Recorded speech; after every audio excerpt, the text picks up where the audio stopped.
ایران کے ایک بہت بڑے خطیب تھے, آیت اللہ لیول کے تھے, اتنا بڑا خطیب تھا کہ جب مراجع کے یہاں مجالس ہوتی تھی تو خطاب کے لیے انہیں بلایا جاتا تھا. مرجع تقلید نیچے بیٹھتے تھے اور وہ ممبر پہ جا کے خطاب کرتے تھے. آیت اللہ کوثری مشہور ترین خطیب ہے, روز عاشور ہے, ٹائم نہیں ہے, ایک بھی منٹ کا ان کے پاس ٹائم نہیں ہے, مسلسل مجالسیں لگی ہیں. محلے کے چند بچے 10 11 12 سال کے چند بچے جمع ہوئے اور ان کے یہاں آ گئے. وہ مجلس پڑھ کے اترے, انہوں نے کہا حضور کہا ہم نے کل ایک مجلس رکھی ہے, ہم یہ چاہتے ہیں کہ آپ اس مجلس میں تشریف لائیں اور اس مجلس سے خطاب کریں.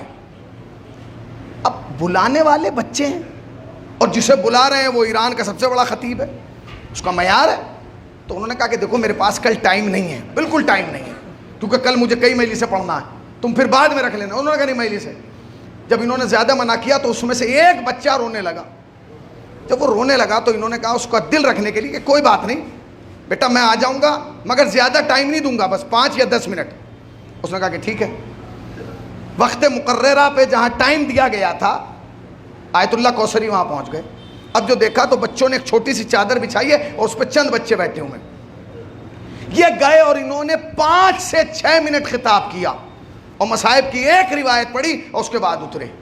اور اتر کے چلنے لگے تو ایک بچہ آگے بڑھا اور بڑھنے کے بعد کہا کہ آقا ہم نے آپ کے لیے چائے کا انتظام کیا ہے, وہ چائے پی کے جائیے گا. اب انہوں نے کہا کہ نہیں مجھے چائے نہیں پینا, کہا نہیں پی کے جائیے گا. انہوں نے کہا چلو لاؤ لے کے آؤ. جب ان کے ہاتھ میں کپ دیا گیا تو چائے بالکل ٹھنڈی تھی, یخ.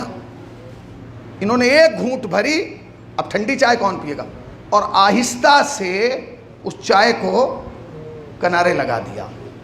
تقریر ختم ہو گئی اور میں نے سنا دیا اور آپ نے سن لیا. ساری دن کی مجالس سے خطاب کرنے کے بعد جب گھر پہ آئے اور آ کے سوئے تو خواب میں جناب سیدہ تشریف لائیں. سنیے, خلوص سن لیجئے گا. جناب سیدہ تشریف لائیں اور جب جناب سیدہ تشریف لائیں تو ایک جملہ کہا, کہتے ہیں کہ کوثری تو نے مجھے پہچانا میں کون ہوں؟ کہا نہیں میں نے تو نہیں پہچانا. کہا میں اسی کی ماں ہوں جس کے تو نے مصائب پڑھے ہیں. کہا کون؟ کہا میں فاطمہ ہوں. جانتے ہو تم نے کل کتنی مجلسیں پڑھی ہیں؟ کہا بی بی 7-8 مجلسیں پڑھی ہیں, 7-8 مجالس سے خطاب کیا. کہا تجھے معلوم ہے کہ اس میں سے میں نے کون سی قبول کی ہے؟ دیکھیں میں نے آج کچھ نہیں پڑھا صرف اس لیے تاکہ آپ کے جذبات آمادہ ہو جائیں. میں چاہتا ہوں کہ یہ مجالس جو چلیں گی یہ خلوص کی بنیاد پہ چلیں. تم جانتے ہو میں نے 10 مجالس میں سے, تو انہوں نے کہا کہ بی بی وہ مجلس جو فلاں مرجع کے یہاں میں نے پڑھی تھی؟ کہا نہیں. کہا وہ جو فلاں انجمن کی جانب سے, جتنی بڑی مجالس تھیں انہوں نے سب گنوا دی. جناب سیدہ نے کہا نہیں میں نے تیری کل کی مجلس میں صرف ایک مجلس قبول کی. کہا کون سی؟ کہا وہ جو تو نے بچوں میں پڑھی تھی. اب اگلا جملہ سن لیجئے گا, شاید یہی مجلس کا آخری جملہ بن جائے. سن لیجئے گا راجو بھائی, ایک جملہ ہے, مولائی بھائی بس ایک جملہ, تڑپ جائیے گا, کیفیت محسوس کیجئے گا. کہتا بی بی آپ نے وہ قبول کر لی؟ کہنے گا ہاں قبول کر لی مگر ایک شکایت ہے. کہا کیا شکایت ہے؟ کہا تو نے وہ چائے کیوں نہیں پی؟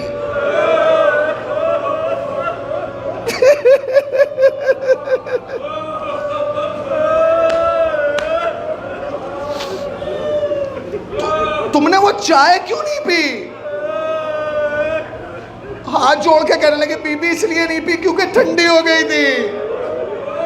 بس سیدہ نے جو جملہ کہا وہ عجیب کہا, کہتے ہیں کوثری تجھے نہیں پتا وہ چائے میں نے اپنے ہاتھوں سے بنائی تھی.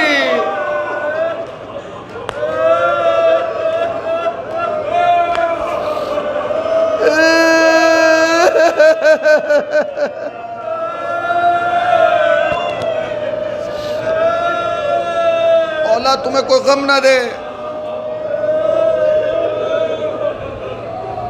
سوائے غم